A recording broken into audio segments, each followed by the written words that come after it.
예, 박근혜 전 대통령 잠시 후 9시 30분 검찰에 출두합니다. 파면된 지 열 하루 만이고요. 신부는 피의자입니다.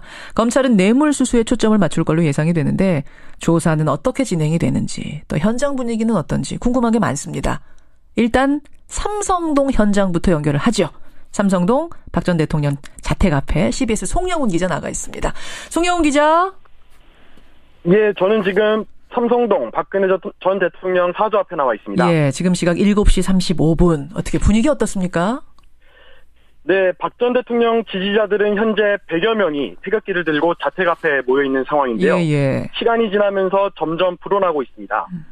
일부는 아예 여기서 밤을 새기도 했습니다. 예. 이들은 박 전 대통령이 억울한 누명을 쓰고 검찰에 출석하게 됐다며 포토라인에 서는 것 자체가 수치를 주기 위함이라고 비난하고 있습니다. 지지자들과 함께 취재진도 몰리면서 경찰은 경력 12개 중대 980여 명을 사저 앞에 집중 배치했습니다. 골목마다 경력들이 빼곡하고 철제 펜스도 쭉 둘러져 있는 상황이고 검찰총사가 위치한 서초동에도 24개 중대 1920여 명의 경찰 병력이 배치된 상태입니다. 예, 지지자 100여 명이 이미 모여 있는 상황. 예. 지금까지 저 자택에 특별히 들어간 사람이 있나요?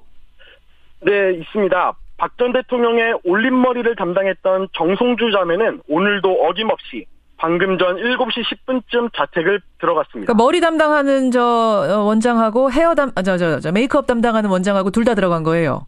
예, 자매가 둘이 함께 들어갔습니다. 예. 퇴거 이튿날부터 오늘까지 매일 들어간 상황이고요. 그렇죠. 박 전 대통령은 지금 분주하게 검찰 출석 준비를 하고 있을 텐데요. 오늘은 평소보다 이른 시간인 새벽 4시 반에 자택에 불이 켜지기도 했습니다. 예. 또 현재까지 변호인을 비롯한 방문자는 모습을 보이지 않고 있습니다. 박 전 대통령의 삼성동 퇴거 이후 매일 이곳을 찾아왔던 이영선 청와대 행정관과 윤전추 전 행정관도 아직까지는 모습을 보이지 않고 있습니다. 그렇군요. 9시 반까지 저 검찰로 가려면 집에서는 몇 시에 나온다고 하나요?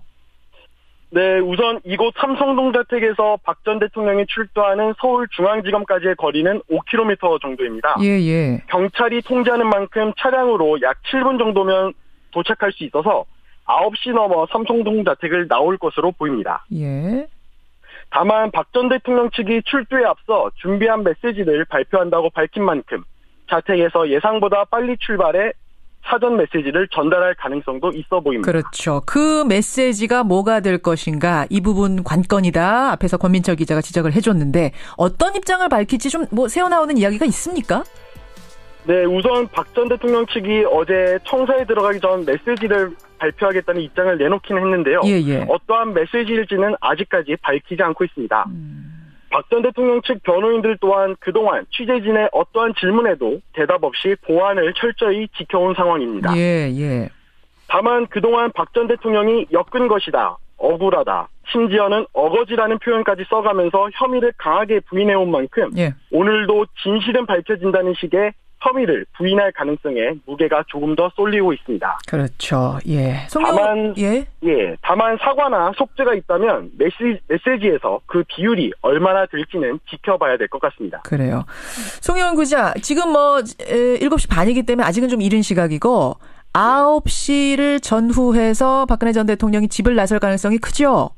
예, 그렇습니다. 예, 뉴스쇼가 끝나기 직전인데 상황을 봐서 송영훈 기자 다시 한번 연결할 수 있으면 연결하겠습니다. 예, 알겠습니다. 예, 삼성동 박근혜 대통령 집 앞에 나가 있는 송영훈 기자를 먼저 연결을 해봤습니다.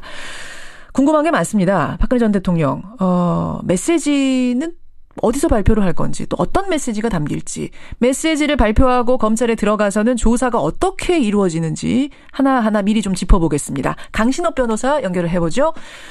강신업 변호사님 나와 계세요. 네, 안녕하십니까. 서울중앙지검의 모습을 드러내는 게 9시 30분. 그때부터 시작해서 우리가 하나하나 그림을 좀 그려보겠습니다. 일단 포토라인에는 서죠.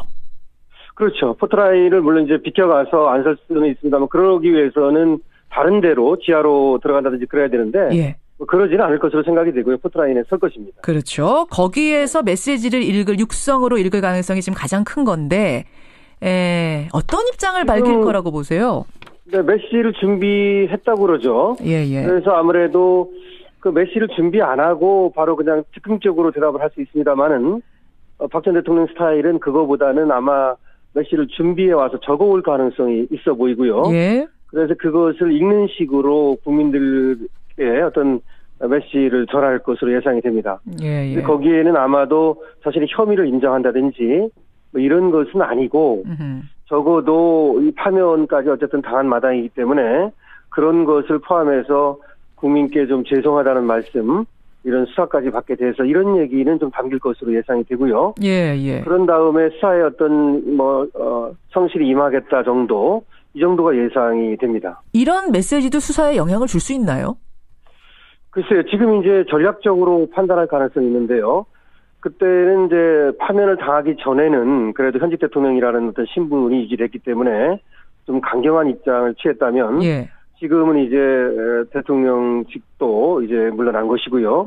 그렇기 때문에 검찰에 성실히 임한다는 인상을 주는 것이 전략적으로 도움이 된다고 판단했을 가능성이 있거든요. 예. 그래서 적어도 국민들의 어떤 민심을 이반시키는 그런 어떤 처신은 하지 않겠다. 다시 말하면 좀 이제 고개 숙이는, 그렇다 해서 혐의를 인정치는 않는, 그건 아니지만 그런 정도의 모습이 연출된, 어쨌든 수사에 영향을 어떤 식으로든 미칠 수는 있다고 보시는 거예요. 네네. 자, 그렇게 해서 중앙지검으로 입장을 했습니다. 그 후에 조사가 시작이 될 텐데, 사실은 노태우 전직 대통령은 다 대검 중수부에서 조사 받았었잖아요. 네. 예. 노태우 대통령이나 노무현 전 대통령은 대검 중수부인데요. 거기는 1125실이라고 특별한 조사실이 있었거든요. 예. 거기는 15평 정도 되는 그런 방이었습니다. 근데 지금은 대검 중수부가 아니라 서울중앙지검에서 받게 되는 거죠. 그렇죠. 그래서 먼저 이제 포트라인을 섰다가 메시를 전달하고서 들어가서 그 금색 엘리베이터가 있습니다. 그 간부들이 이용하는. 예. 그것을 타고 13층으로 올라갈 것으로 예상이 되는데요. 13층이 그 서울중앙지검장이 있는 곳입니다. 예. 2, 3 차장이 그쪽에 있죠. 그래서 적어도 이제 아마 티타임을 잠깐 가질 것으로 생각이 됩니다. 티타임을 왜 갔습니까? 적어도 이제 아무래도 전직 대통령이라든지 좀 고위 인사가 오면, 그 수사에 앞서서, 예. 수사 좀 협조해 달라라고 하는 정도의 어떤 간단한 인사라고 할까요? 그렇게 되는데 아무래도 전직 대통령이기 때문에, 예. 그런 정도는 아마 있지 않을까 싶습니다. 예, 잘 협조해 달라 수사에 그런 정도의. 그렇죠. 그다음에 이제 긴장을 풀어준다는 의미도 있고요. 그다음에 수사라고 하는 것은 어쨌든 간에 협조가 필요합니다. 그렇죠. 협조가 있어야만 수사가 잘 되는 것이거든요. 그래서 협조를 당부한다고 생각하면 될 것 같고요. 예. 그다음에 이제 10층으로 내려와서 지금 10층에서 조사를 할 것으로 생각이 되거든요. 10층이라고 지금 유력시 되는 이유는 뭐예요? 예, 10층이 거기가 이제 영상 녹화실이 있는데요. 예. 거기가 특수 1부하고 첨단 범죄 수사 2부가 쓰는 그 실입니다. 아하. 근데 거기에는 보안키를 통해서 들어가도록 돼 있어서 철제문도 있고요. 그래서 그 경호, 보안이 아주 철저하게 잘 되는 곳이죠. 그렇기 때문에 지금 사실은 서울중앙지검을 하나의 조사실로 볼 정도로 거의 일반인들은 오늘 거의 조사를 안 하는 것으로 얘기가 되고 있거든요. 예, 차도 거의 내보내버렸고. 그래요. 예, 그런 정도이기 때문에 아무래도 보안, 경호를 위해서는 거기가 가장 좋다. 이렇게 판단했다고 봐야 되겠죠. 지난해 11월에 우병우 전 수석이 조사받을 때 창문에서 팔짱 끼고 있는 사진이 잡혔었잖아요. 논란이 이만저만 아니었는데 그걸 피하기 위해서라도 이번엔 블라인드 다 내린다면서요, 창문에. 그렇습니다. 블라인드도 다 내리고 사실은 그 정도가 아니고 미리 탐색해서 예. 혹시 위험 인자가 있는지를 다 이제 봤고요. 그다음에 서울중앙지검 안에 주차되어 있는 차도 다 내보내고 직원들도 특별한 어떤 일이 아니면 일반인들 그 조사 같은 것도 다 미루고 이렇게 했고요. 예, 그래서 아무래도 전직 대통령이기 때문에 경호하고 경비가 다른 사람하고 좀 다르다고 봐야 되겠죠. 그래요. 그렇게 해서 신문이 시작이 됩니다. 신문. 네네. 질문 개수가 500문항 넘는다는데 맞습니까? 지금 100쪽 정도 얘기가 나오거든요. 그렇죠. 100쪽 정도라면 500문항 정도 된다고 봐야 되겠죠. 시간은 얼마나 걸릴 거로 예상하세요? 그 정도면? 만약에 사실은 500문항이라고 하더라도 거기에 이제 관련된 질문이 계속 있을 수 있기 때문에 예. 사실은 그걸 다 하려면은 굉장한 시간이 필요하죠. 적어도 하루에 끝내기는 어려울 것으로 생각이 되는데요. 그래서 지금 나오는 얘기는 우선순위를 더 가지고 중요한 것부터 묻는다. 그러니까 이제 미래나 K스포츠 재단의 설립 경위라든지 기금 모금 과정, 그다음에 지금 삼성이라든지 이런 데로부터 최순실에게 간 어떤 돈의 성격이라든지 이런 어떤 뇌물죄 부분, 그다음에 이제 공무상 비밀 누설 이런 식으로 중요한 것부터 이제 핵심적으로 묻고 만약에 시간이 부족하면 이제 좀 덜 중요한 거는 몇 가지로 이렇게 압축해서 묻는 이런 전략을 쓸 것으로 생각이 됩니다. 밤샘 조사도 이루어질 수 있어요? 그것은 어렵습니다. 기본적으로는요. 예. 밤샘 조사를 하기 위해서는 피의자의 동의가 필요합니다. 그래서 내가 밤샘 조사해도 되겠습니까? 이렇게 얘기했을 때 예. 다시 오는 것보다는 나한테 오늘 받고 가겠다 그러면 되는 건데요. 나는 밤샘 조사에 동의하지 않는다 그러면 사실상 어렵습니다. 예. 그런데 지금 그래서 12시까지로 조사가 될 것으로 생각이 되는 이유가 예. 박 전 대통령이 밤샘 조사에는 응하지 않을 것으로 지금 보이거든요. 왜냐하면은 어느 정도 조사를 받고 다시 조사를 받는 것이 전략상도 유리하고요. 예. 그래서 그리고 또 굉장히 9시 반에 들어가서 밤 12시까지 한다 하더라도 굉장히 피로감이 올 수 있기 때문에. 그렇죠. 예, 밤샘 조사는 어려울 것으로 생각됩니다. 진실을 정말 밝히고 싶다는 적극적인 의지가 불타면 뭐 밤샘 조사 하겠습니다. 먼저 그렇죠. 얘기할 수도 있을 텐데 지금 분위기로 봐서는 밤샘 조사 응할 것 같지는 않다. 결국은 12시 네, 자정까지는 끝날 것 같다. 이 말씀이세요. 네. 예. 구속영장 청구할 것 같습니까? 어떻습니까? 만약에요, 밤샘 조사가 돼서 새벽 4, 5시까지 간다면. 예. 구속영장 청구 가능성이 있다고 봐야 되고요. 어허. 그 다음에 그때까지 안 가고 12시 정도 된다면 아마 어려울 것으로 생각이 되는데. 왜 그렇게 보세요? 원래는 이제 그 신병을 확보하기 위해서 구속영장을 청구한다는 면에서 보면은. 예. 구속영장 청구 가능성은 사실 있는 겁니다. 그렇죠. 뇌물을 준 사람도 지금 뭐 구속이 됐다고 하는 사람도 말이죠. 네. 그 다음에 그 관련 공범자라고 하는 사람도 다 구속이 된 마당에 말이죠. 근데 중요한 거는 지금 혐의가 굉장히 많고 부인할 것으로 생각이 되는데. 예. 예, 그러면 한 번에 과연 수사가 끝나겠냐는 거죠. 제 생각은 말이죠.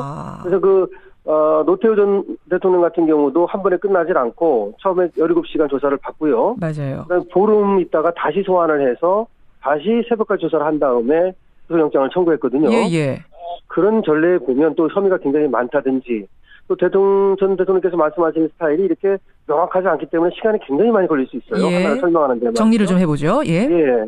그렇기 때문에 수사가 오늘 종결이 안 돼서 결국은 한 번 더 부르기 위해서 영장 청구가 안 될 가능성이 있다. 이렇게 생각합니다. 그렇게 보세요. 여기까지 일단 이모저모 좀 들어봤습니다. 강신업 변호사님 고맙습니다. 네, 고맙습니다. 예, 오늘 이 문제는요. 2부에서 조금 더 다뤄보겠습니다. 정치권에도 시선들이 좀 엇갈리는 게 있거든요. 일단 이모저모 먼저 짚어봤습니다. 전 대한변호사협회 공보이사 강신업 변호사였습니다.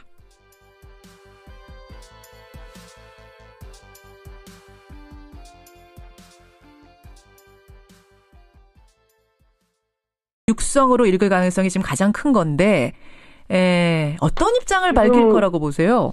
네, 메시를 준비했다고 그러죠. 예. 그래서 아무래도 그 메시를 준비 안 하고 바로 그냥 즉흥적으로 대답을 할 수 있습니다만은 박 전 대통령 스타일은 그거보다는 아마 메시를 준비해 와서 적어올 가능성이 있어 보이고요. 예. 그래서 그것을 읽는 식으로 국민들의 어떤 메시를 전할 것으로 예상이 됩니다. 예. 거기에는 아마도 자신이 혐의를 인정한다든지 뭐 이런 것은 아니고 적어도 이 파면까지 어쨌든 당한 마당이기 때문에 그런 것을 포함해서 국민께 좀 죄송하다는 말씀, 이런 수사까지 받게 돼서 이런 얘기는 좀 담길 것으로 예상이 되고요. 예. 그런 다음에 수사에 어떤 성실히 임하겠다 정도, 이 정도가 예상이 됩니다. 이런 메시지도 수사에 영향을 줄 수 있나요? 글쎄요, 지금 이제 전략적으로 판단할 가능성이 있는데요. 그때는 이제 파면을 당하기 전에는 그래도 현직 대통령이라는 어떤 신분이 유지됐기 때문에 좀 강경한 입장을 취했다면, 지금은 이제 대통령직도 이제 물러난 것이고. 수사가 위치한 서초동에도 24개 중대 1920여 명의 경찰 병력이 배치된 상태입니다. 예, 지지자 100여 명이 이미 모여 있는 상황. 지금까지 자택에 특별히 들어간 사람이 있나요?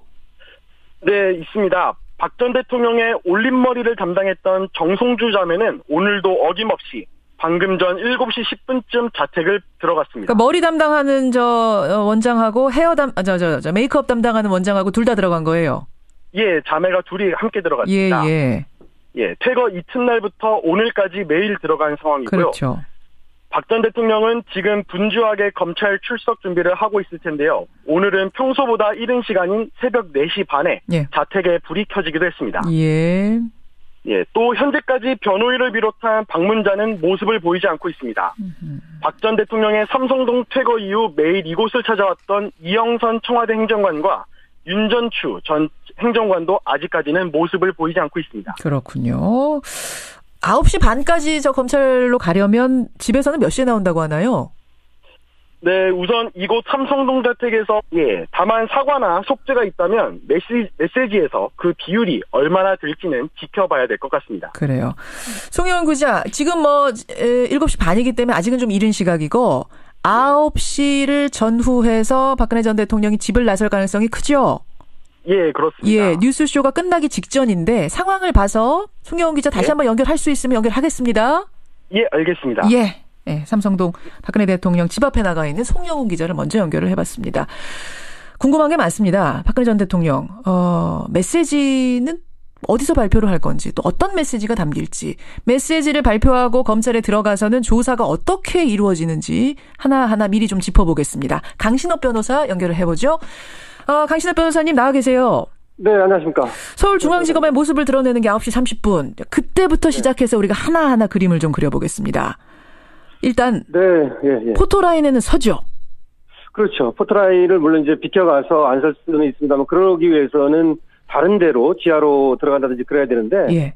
그러지는 않을 것으로 생각이 되고요. 포토라인에 설 것입니다. 그렇죠. 거기에서 메시지를 읽을 박 전 대통령이 출두하는 서울중앙지검까지의 거리는 5km 정도입니다. 예. 경찰이 통제하는 만큼 차량으로 약 7분 정도면 도착할 수 있어서 9시 넘어 삼성동 자택을 나올 것으로 보입니다. 예. 다만 박 전 대통령 측이 출두에 앞서 준비한 메시지를 발표한다고 밝힌 만큼 자택에서 예상보다 빨리 출발해 사전 메시지를 전달할 가능성도 있어 보입니다. 그렇죠. 그 메시지가 뭐가 될 것인가 이 부분 관건이다. 앞에서 권민철 기자가 지적을 해줬는데 어떤 입장을 밝힐지 좀 새어나오는 이야기가 있습니까? 네, 우선 박 전 대통령 측이 어제 청사에 들어가기 전 메시지를 발표하겠다는 입장을 내놓긴 했는데요. 예. 어떠한 메시지일지는 아직까지 밝히지 않고 있습니다. 박 전 대통령 측 변호인들 또한 그동안 취재진의 어떠한 질문에도 대답 없이 보안을 철저히 지켜온 상황입니다. 예.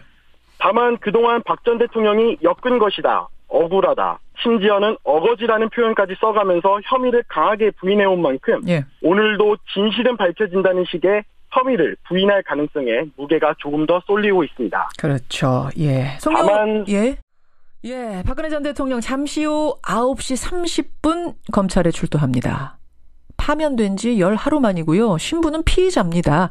검찰은 뇌물수수에 초점을 맞출 걸로 예상이 되는데 조사는 어떻게 진행이 되는지 또 현장 분위기는 어떤지 궁금한 게 많습니다. 일단 삼성동 현장부터 연결을 하죠. 삼성동 박 전 대통령 자택 앞에 CBS 송영훈 기자 나가 있습니다. 송영훈 기자. 예, 저는 지금 삼성동 박근혜 전 대통령 사저 앞에 나와 있습니다. 예, 지금 시각 7시 35분. 어떻게 분위기 어떻습니까? 네, 박 전 대통령 지지자들은 현재 100여 명이 태극기를 들고 자택 앞에 모여 있는 상황인데요. 시간이 지나면서 점점 불어나고 있습니다. 일부는 아예 여기서 밤을 새기도 했습니다. 이들은 박 전 대통령이 억울한 누명을 쓰고 검찰에 출석하게 됐다며 포토라인에 서는 것 자체가 수치를 주기 위함이라고 비난하고 있습니다. 지지자들과 함께 취재진도 몰리면서 경찰은 경력 12개 중대 980여 명을 사저 앞에 집중 배치했습니다. 골목마다 경력들이 빼곡하고 철제 펜스도 쭉 둘러져 있는 상황이고 검찰총